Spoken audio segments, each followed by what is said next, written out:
start the Business and Leaders Luncheon. Thank you all for joining us today. I want to thank our panelists specifically and all of those of you that are business and members and you wanted to take a break and listen to what the topic is for today. I also want to thank our presenting sponsors. Portland General Electric, we appreciate your participation in today's event. Columbia Bank and the Boeing Company are all three are presenting sponsors. Our stakeholder sponsor is Gresham Barlow School District. We appreciate their continued support. And of course, we have a media sponsor, and the media sponsor is MetroEast Community Media. Keith is on the line, and he will make sure that this is recorded and rebroadcast on the cable channels that they have available to them. You can check through the Chamber website, or you can contact MetroEast directly to find out when the channels will be available, when this recording will be available on channels. So today you can ask questions, but we ask that you put them in the chat box, and Angela will be responsible for that. She'll forward them on to us. If we have time, we'll get those questions answered, or if it's something you want offline, I know that the members that are, the panelists will be happy to answer them at a later date, if not today. So today we have Metro. What is Metro? When Metro first started, it was a local government. Its role was to oversee a small amount of county entities that were of the overlapping nature. Much has changed since then. Over time, the government entity has grown, and Metro is substantially larger, seeking to coordinate many responsibilities. Adding new responsibilities in any entity also comes with added accountability. So today, we're going to have with us President Lynn Peterson, Metro Representative, Metro Councilor Shirley Craddick, and Andy Shaw. Andy, I'm not sure what your title is, but whatever it is, I'm sure it's important, and you'll be part of the conversation today. So I would like to first introduce Shirley Craddick. Shirley, Councilor Craddick has been, this is the last year and a half of her 2 terms. I think that's right. 3 terms, yes. 2 terms, yes. And Shirley has been a champion for the Gresham area for many years, even prior to her responsibilities as Metro. So we're really pleased that she could join us today. So Shirley, I'm going to introduce you, let you start, and then you can introduce Chair Peterson, President Peterson, sorry. There you go. The floor is yours. Well, thank you very much for this opportunity to meet with you. We are really pleased to have this opportunity. As we look back, as Lynn has mentioned, Lynn Snodgrass, we got 2 Lynns today, over the last 18 months, I expect that we will consider this period of time as some of the most difficult times that we've had in our lifetime. The fear of this virus, this fickle virus that you can't depend on. Can either, if you get the virus, you can either end up with a common cold or have be critically ill. Second, it's being locked down for 18 months without knowing when it will end. It has contributed to significant stress for us all. And while we've all suffered, I assume that we can all agree that this time period has probably been the most difficult for small businesses. I have a lot of empathy for you. The uncertainty and fear of closing your business must be excruciating, but I admire your determination and your willingness to find solutions to the challenge. Our future is beginning to look brighter. So I'm really pleased today to work with, I'm really pleased with the work that the Gresham City Council is doing and value their partnership. They are close to hiring a new city manager from a talented pool of candidates. They are responding to the cry from the community to find a solution to develop a robust parks and recreation program that will contribute to a thriving city, not just for the residents, but businesses too. And they are working to make sure the city has an adequate supply of housing for people of all incomes. They already have in the pipeline 2 housing projects using the funds from Metro's 2019 Affordable Housing Bond. So we know that the first step to prosperity is not a job, but a place to live. So today I have the honor to introduce 2 people that will talk a little more about our future, specifically the work the Metro Council and Metro are doing to working with our region to focus on our economy. First, Metro Council President Lynn Peterson. Lynn has a talented career that makes her perfect for the work that we are doing at Metro. She began her career as an engineer for the Wisconsin Department of Transportation. She has worked at Metro as a travel forecaster. Has been an advocate for the Thousand Friends of Oregon. She's been a strategic planner with TriMet. She's been a Lake Oswego City Councilor, a chair of the Clackamas County Board of Commissioners, a transportation advisor to Governor Kitzhaber, and then the director of Department of Transportation for the state of Washington, WashDOT. So Lynn knows a lot about transportation and the positive influence it has on our economy. Next, Andy Shaw, who's Director of Government Affairs at Metro, will speak more specifically about where we go next for both our economy and for our transportation funding. I have total confidence in Andy. He is the person I go to when I need help to figure out solutions to multifaceted problems. He's one of the nicest people you'll ever meet, but he also is one of the most creative. Andy doesn't get ruffled, and that asset contributes to his ability to help us all, the region, tackle these complex and difficult challenges. Andy's had a successful government affairs career. He's been a consultant working with the California State Assembly, a legislative analysis working with the New Zealand Commerce Commission, a lobbyist for the League of Oregon Cities, and chief of staff to former Metro Council President Tom Hughes, and now he's the director of government affairs at Metro. Andy was critical in shaping the 2020 transportation investment measure. We were disappointed when the package was not approved by the voters. It was an excellent plan and package, and contrary to comments being made, it would have brought millions of dollars to the east part of the region, creating jobs and constructing solutions to some of our area's most challenging transportation needs. While it was carefully crafted initially, we recognize we need to reconsider the funding source. Without local transportation funds, we cannot unlock without our local transportation funds, we cannot unlock access to federal funds. The billions of dollars we would miss if we don't have a local share that could match what the federal government would allocate to us. So as more people move to the Portland area, congestion and CO2 will only get worse. It is not a problem that's going to go away, and we can't ignore it. And so Andy and Lynn are here to help us with some of this discussion and what we're going to do about the future of this metro region so we all are prosperous and doing well. So Lynn and Andy, I will turn the podium, the video over to you. Thank you, Councilor Craddick. And the honor is mine to be with you all here today and have Councilor Craddick and Andy join in. Councilor Craddick has served so well for so long, not just the city of Gresham, but entire East Multnomah County. And I just want to give thanks to her knowledge and expertise, deep knowledge of because every part of our region is unique and has unique challenges. And that's the beauty and tension of a regional government, is being able to honor the uniqueness and also craft something that meets everybody's needs at the same time. And so I just appreciate all the time and energy that Councilor Craddick puts into her positions and advocacy on behalf of all of you. So thank you, Councilor Craddick. We'll start with a quick PowerPoint presentation if we can. And we just want to give you an update of where we have come from. And I'll go quickly through this, but I just want you to know what we've been working on during the last year of COVID. Thank you. Let's go to slide 3 and start there. Metro has been around about 4 decades. It's had, in that 4 decades, it's had about 4 lines of businesses, including the venues, which I'll get to with the Oregon Zoo here in a second. But we have a new line of business based on voter-approved affordable housing and supportive housing services. We had never been in the housing business prior to this, except for long-range forecasting.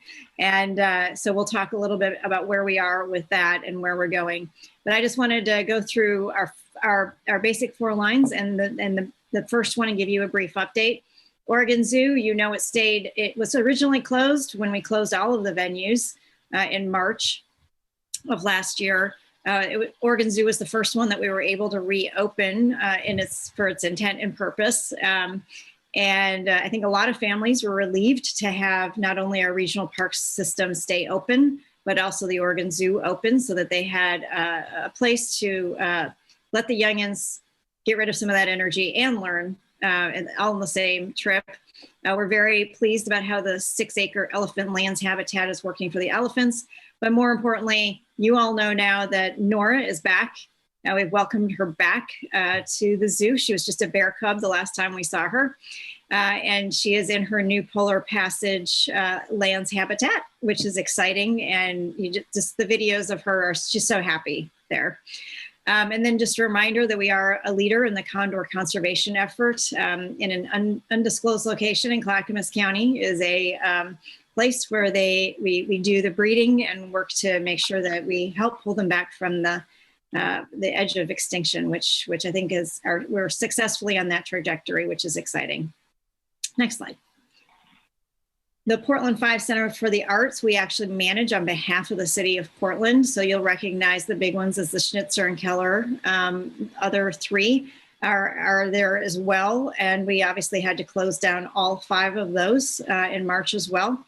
In totality, we had to lay off 750 people at the beginning of COVID between the Convention Center, the Expo Center, the Portland 5 Performing Arts, and the Oregon Zoo. We have obviously staffed up slightly to be able to reopen the zoo, but it is nowhere near the levels of employment that we had prior. And nothing really has taken place at the Portland 5 since the shutdown. Just a couple small videos like My State of the Region were filmed there, but very small and very small staff requirements because it's inside, obviously. Next slide. The Expo and Convention Center, while have been closed to conventions and trade shows and conferences, they were not closed. They have been doing double duty, doing things that they never thought that they would be asked to do, but we stepped up, and I'm so proud of this region and how it's come together and our staff. The Expo Center, of course, hosted the Red Cross staging for the Clackamas wildfires. A lot of big rigs and travel trailers were pulled up into the Expo Center parking lots. The Oregon Convention Center hosted the same Clackamas fire evacuees for the families that needed a place temporarily.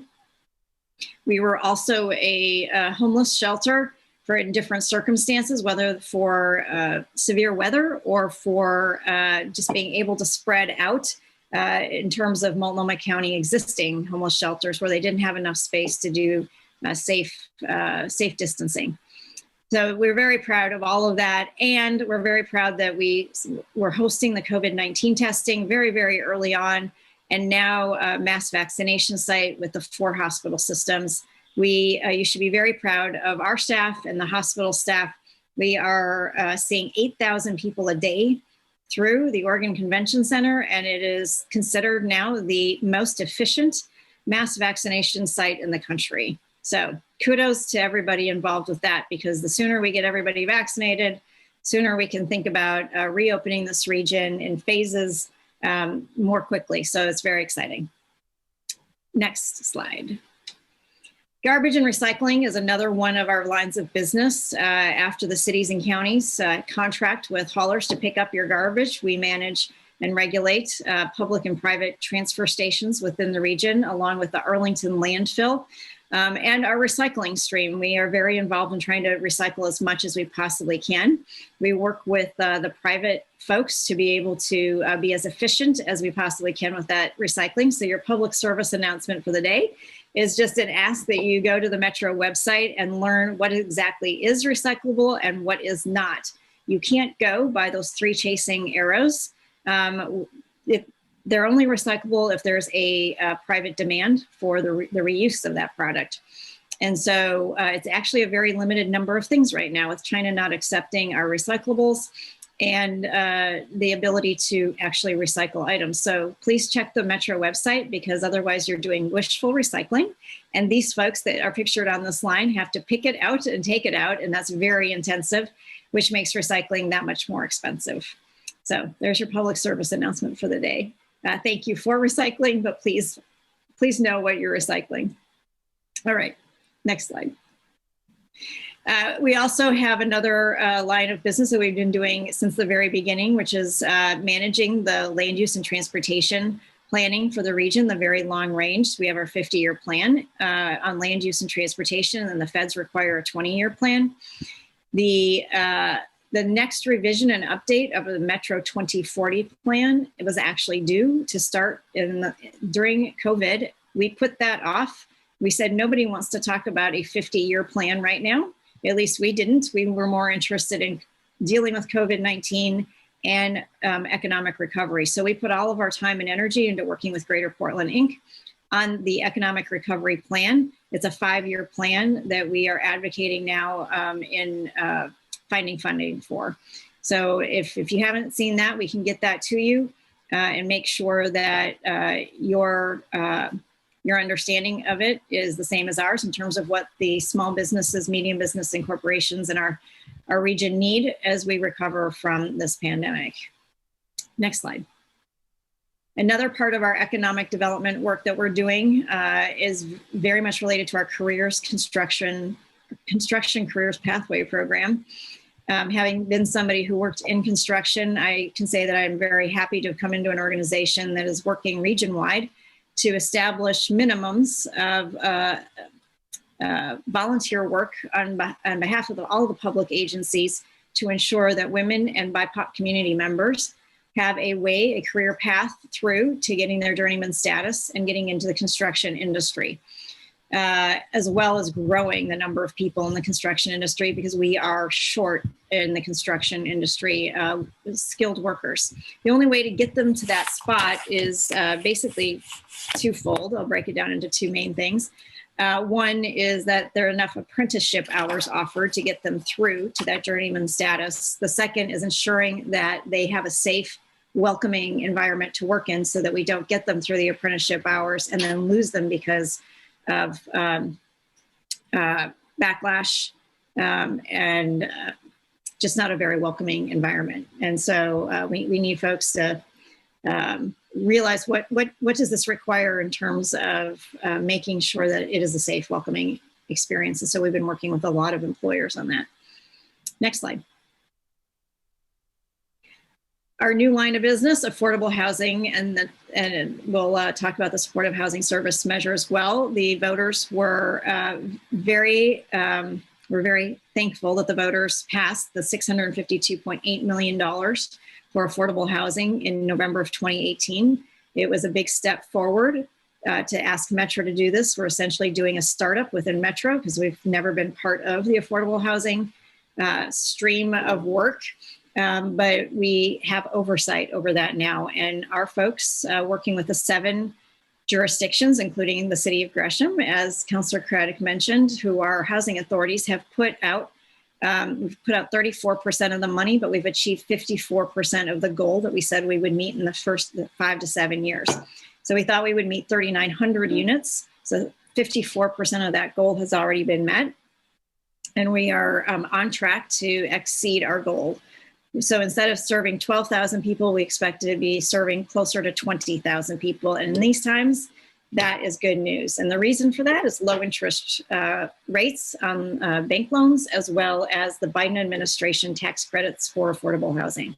So as long as those two things keep going and the cost of materials doesn't rise too much, we should be able to exceed our original goal, which is good news. And that's a 5 to 7 year program.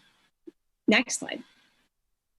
Supportive housing services just passed in May of 2020. And that was at the request of the region, both the 3 counties, commissions, as well as providers, as well as a lot of business interest in this, because as we know, the affordability of this region is an issue, as well as the homeless issue has just become such a problem in terms of the amount of our residents who are out on the streets. It's making hard to not only see a way through to get them back into the workforce, because we are short on workers, but it is also difficult to see how to reopen some of the businesses when they are impacted both by the homelessness situation around them, as well as a lot of the illegal dumping that's going on, which I should have mentioned in our slide. On the waste management, we are tripling the amount of teams for regional illegal dumping issues in our region from 2 to 6, and moving away from incarcerated labor to a workforce initiative that will allow people to basically create a resume and start working at a living wage. So we're very excited about our regional illegal dumping program. So between these two measures, we are now part and parcel of the grand reopening of this region, along with the economic development measures that are in place. Next slide. Parks and Nature is our last line of business that the region asked us to work on way back. We are now in our third bond measure. The last two protected more than 17,000 acres of open space around the greater Portland region. There is a local portion of that measure that goes directly to the cities and counties, and that money will be distributed in the next coming year. But we look forward to, I know it's south of you guys, but Newell Creek Canyon Nature Park will be opening soon. We're very excited about that. Places around, obviously on the east side that we have been part and parcel of, including the Willamette Falls work, is Kenema Bluff, Scouters Mountain, and Graham Oaks, all large, very large regional parks located on the east side of the region. So we're happy to be part and parcel of that. And again, during this pandemic, keeping them all open was the beauty of being able to have these large places for people to be able to relax a little bit and feel a little bit of what it was like before the pandemic, just to be outside and a little free to be yourself. So I'm glad we were able to play a part in this last year of COVID. Going forward, we're going to be working, continued work on the implementation of the supportive housing services. We are the oversight committee for all that work. We're the third layer of oversight on it, but we have the final say. And making sure that that money is spent the way the counties had said that they would spend it and achieve the goals that they said that they would achieve. We will continue on the affordable housing measure, and I will turn it over to Andy to talk a little bit about what we've been hearing, and Councilor Craddick alluded to it in terms of moving forward on being able to take care of our transportation issues in this region going forward. So Andy. Thank you, Council President Peterson. So just a little bit of context around the transportation investment measure. Metro is the holder of the region's transportation plan. We convene the region to update and develop plans for the transportation investments of the future for the federal government. And as a part of that process, we've been working with all of our partners across the region to identify ways to pay for the transportation needs that come with growth in the region. So we do things like congestion and increasing bus service, reducing the risks of our transportation system, improving safety, addressing climate change. We've been a leader in bringing our regional partners together, and it started way back with transportation funding at the state level. Back in 2017, we brought together counties, cities, business leaders, other partners to succeed in getting the largest ever state transportation funding package put together, helping us fund specific projects, increased bus service, and a lot of maintenance resources for local governments. But there was still a very significant need for investments in areas that the state wasn't going to fund, and in areas that the federal government either historically hasn't funded or has stepped away from over the past 3 decades. So we put together a couple-year process of convening lots of partners in the business community, elected officials, community partners, environmental interests, and others to identify in that gap area between what we can have the state fund and what the federal government, what we can draw down from the federal government, what are the priorities that we would want to bring forward for local funding. And local funding means we need to go out to the voters and say, are you willing to invest in these transportation priorities? So we did that for 2 years with a very broad task force, got out into local communities with local investment teams, examining specific projects. Gresham was ably represented on that task force and in the local investment team process to identify the right sets of projects. And we were just getting ready to refer that when COVID hit. Raised the question of is it the right moment or not? And we got a lot of encouragement to continue on and had it on the ballot. As was mentioned earlier, we were deeply disappointed that it didn't pass, but have been working with folks that were involved in the process on all sides, people that were involved in the task force, to look at what worked well, what didn't work well, what can we learn from that process. And the major takeaways have been really good process to develop the measure and identify the priorities, and really bad timing. And the funding mechanism was something of concern to key business leaders, but also the timing of it in COVID and the uncertainty about employment and the future of the economy.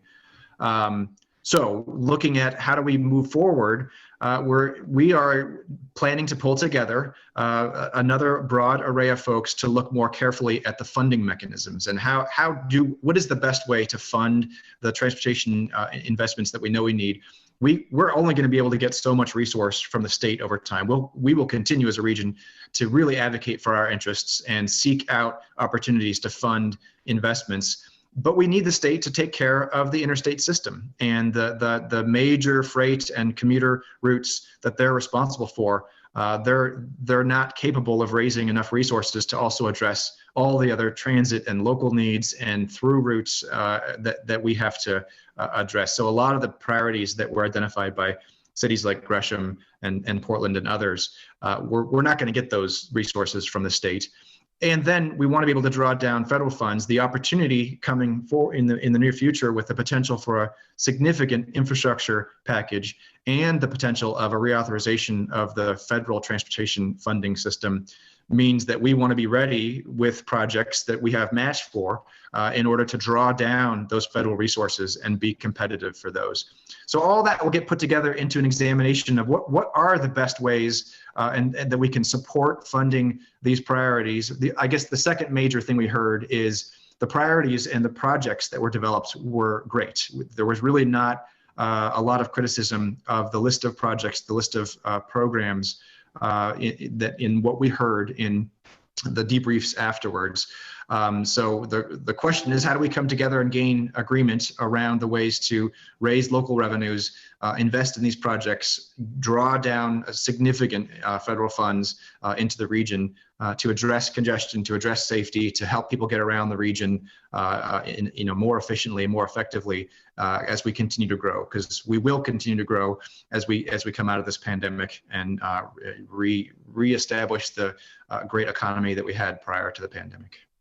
So I think with that, I will conclude, and we're happy to answer questions unless, Lynn, you had any more you wanted to cover. No, I just wanted to close with, I think what we hear, and I just want to reiterate what Andy said, is we are hearing from the business community a lot of good came out of creating that package of projects on top of all the other things that are being worked on in the region through the feds, through the state. Like this helped complete the system that we need for the future, but that COVID, wrong time, and wrong funding measure. And so I think what we want to do is be able to put all of the ways to fund it back on the table and have a very, very open conversation with everybody and every stakeholder, every thought leader about what does that mean, and just do a deeper dive. But also we're very interested in changing how we do engagement with the business community,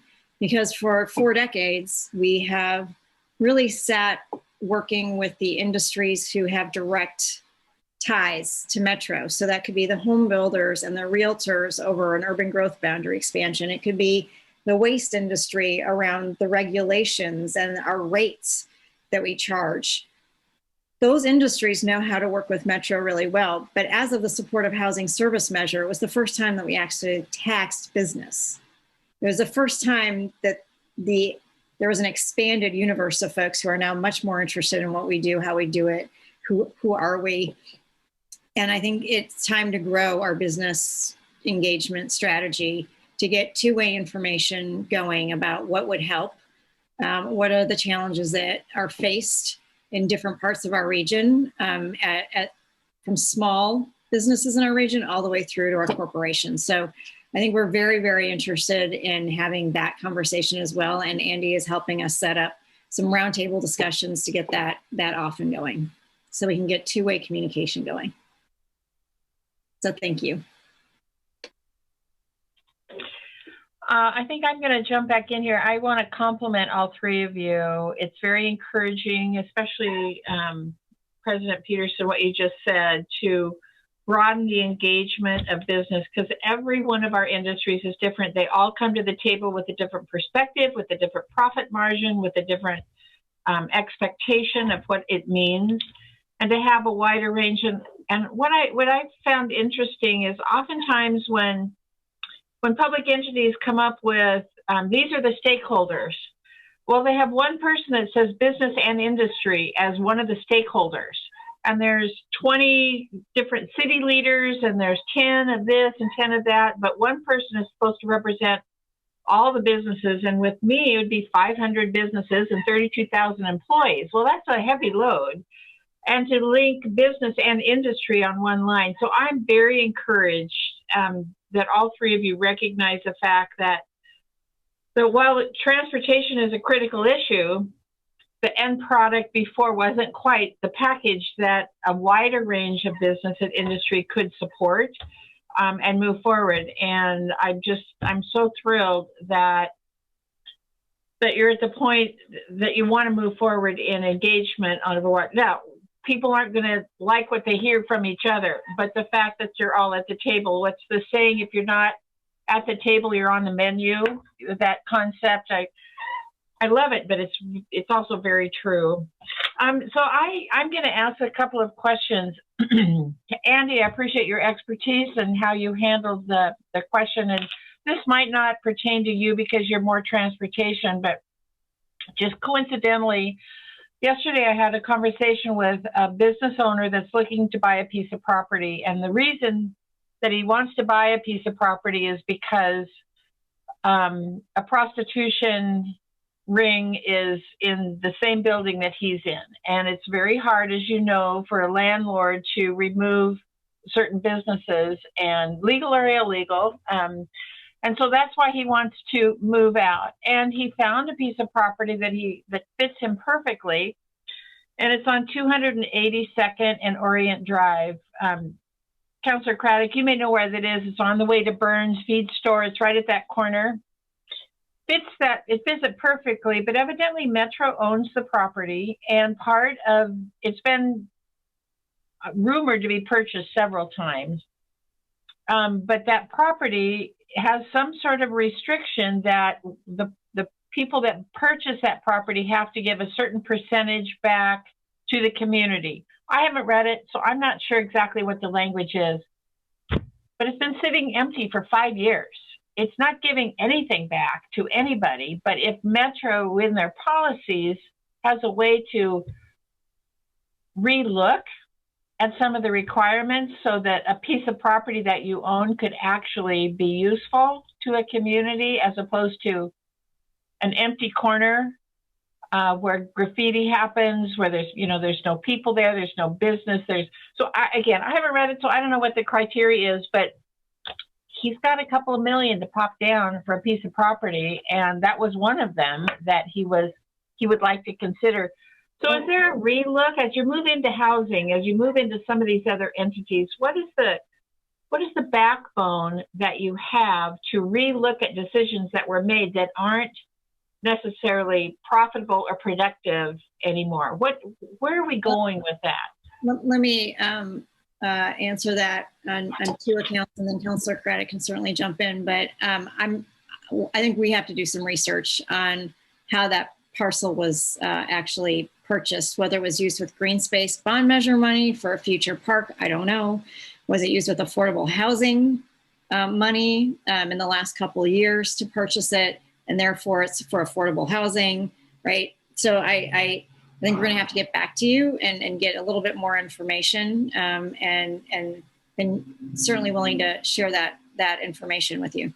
I think the second part is that we are headed into the industrial land supply conversation and analysis, and so would want to make sure that you are part of that and kept up to date on the specifics of, because first there's an entire need analysis done, right? Determine if a urban growth boundary expansion is warranted My personal opinion in the industrial land supply is that we haven't been doing enough to figure out how to get out exactly what you're talking about, Lynn, which is the existing lands that are out there, many of which are zoned industrial, but we've lost them to big box, which is now on the outs, right? And so how do we recognize that there are a lot of these large parcels that are zoned industrial land that are no longer used as industrial land, but are in a fading industry, and either rezone them so it's just industrial land and protect them for what they are, because a lot of those also have that they get in through conditional uses. And back when I-205 was, just brand new, there was no forethought to like protecting that as industrial land. That's why it was such an important roadway to build, so that we would have industrial land supply for the future. And of course, we've lost it a lot to those conditional uses. So I think we need to be looking at both of those. What more do we need, and how do we get it? How do we actually infill?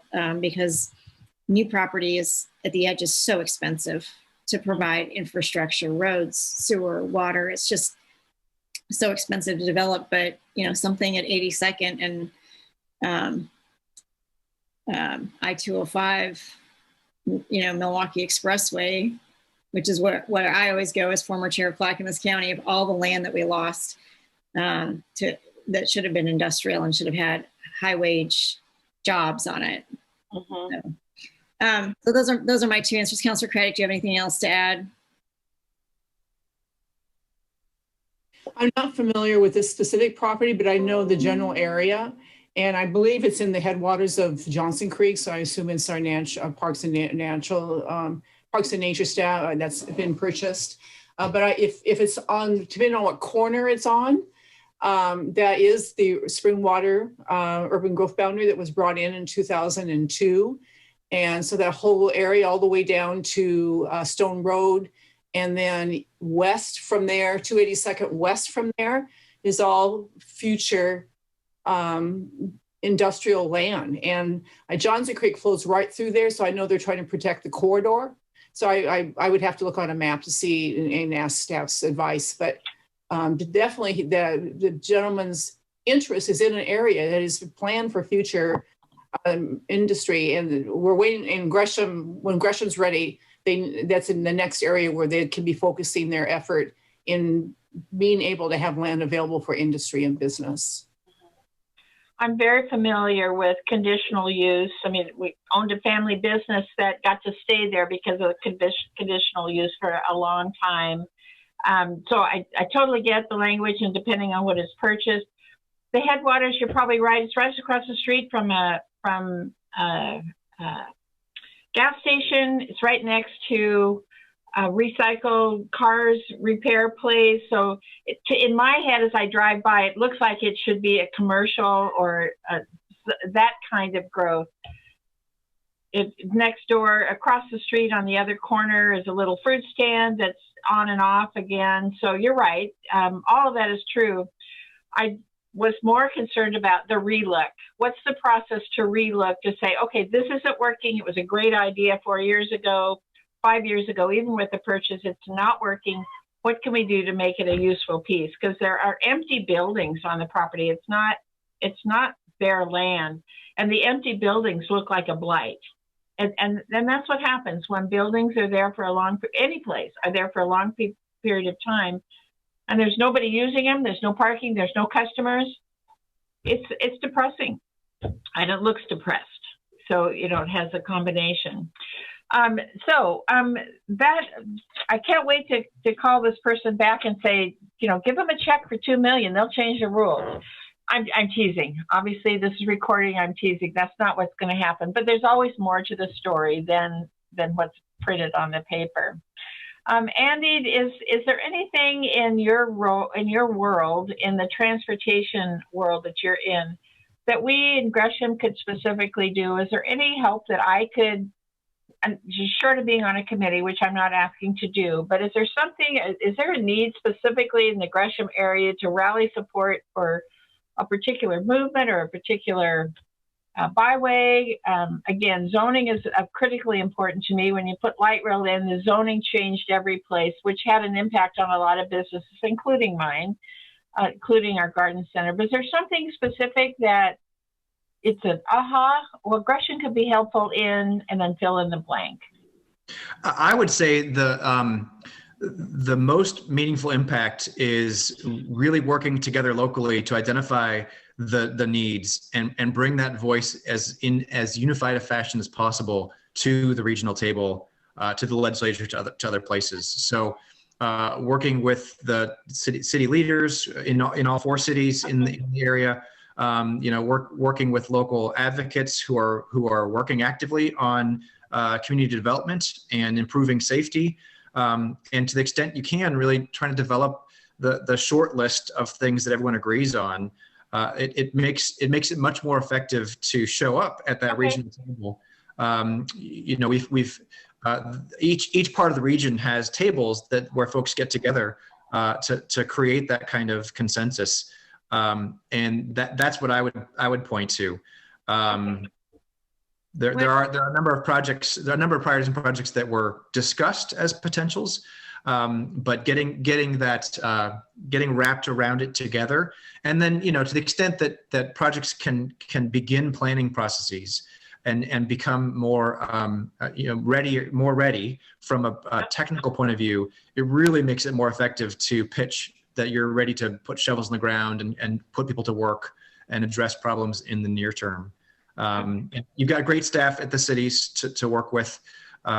So, compliments to them and their participation in the process. But that would be my global comment is. Good. I was writing it down on my tablet here.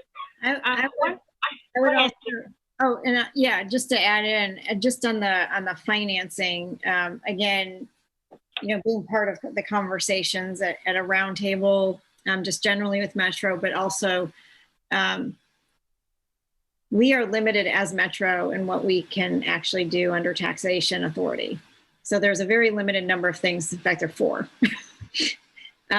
What we are suggesting when we bring everything back together to talk about financing is that we put everything back on the table. So let's look at what the federal government can help pay for out of this package, more than what we had already assumed in the package, because under a Trump administration, it was one assumption. Under a Biden administration, it's another assumption. So let's relook at our assumptions on the federal level. Second, let's relook at our assumptions of what the state responsibility is for this region, and not just go after the interstate interchange at Rose Quarter or the I-205 Abernathy Bridge, but really think about the fact that the state owns roads within this region that they have not invested in for 40 years, and really put more effort into the orphaned highway or the jurisdictional transfer, discussion, and really get organized around that. Because really what we found during this conversation is there is a $50 to $100 million a year need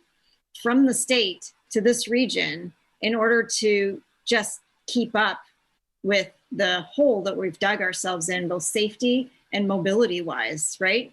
So that we need a more intense, focused effort on the state, and then come down to the region and say, so now after we've bought down the package with a different assumption on feds, we've bought down the package in terms of assuming a different amount of money coming in from the state. Now what's left over, and how do we pay for that within the 4 ways that Metro has to pay for it?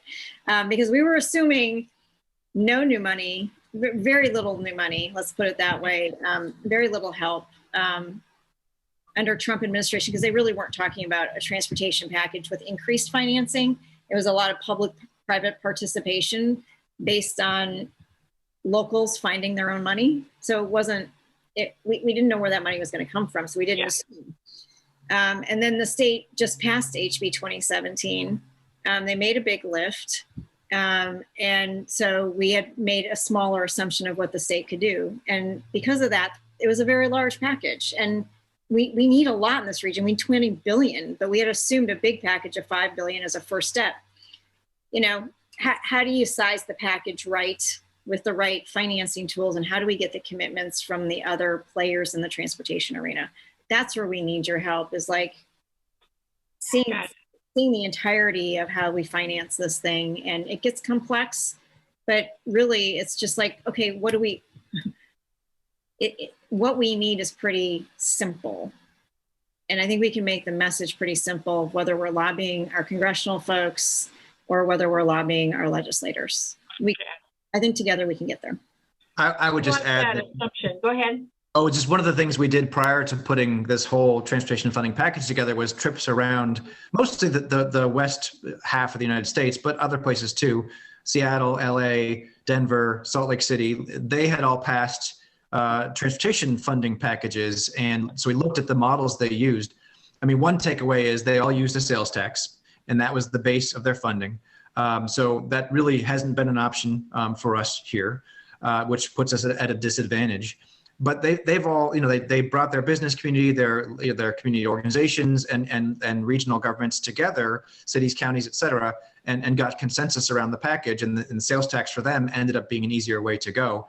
We've done the same work, but our financing choices are fewer and more challenging. And so that's where that alignment around how do we pay for these needs and stay competitive with our West Coast competitors from an economic point of view. That's the challenge ahead. Mm-hmm. I'm going to ask another question as it pertains to that. I love the relook at the priorities and the funding sources, and then putting, I'm not going to call it pressure, but making new assumptions based on that. But are you also looking at the projects in a different light, maybe a different priority? And the reason I ask that question is because a couple of weeks ago, I was with a group of people that have gotten their shots. So you can imagine their age. They're similar to mine. And they had to go down to, they got to go down or they had to go down, depending on how you want to look at it, to the convention center twice and got their shots. And for this one person that was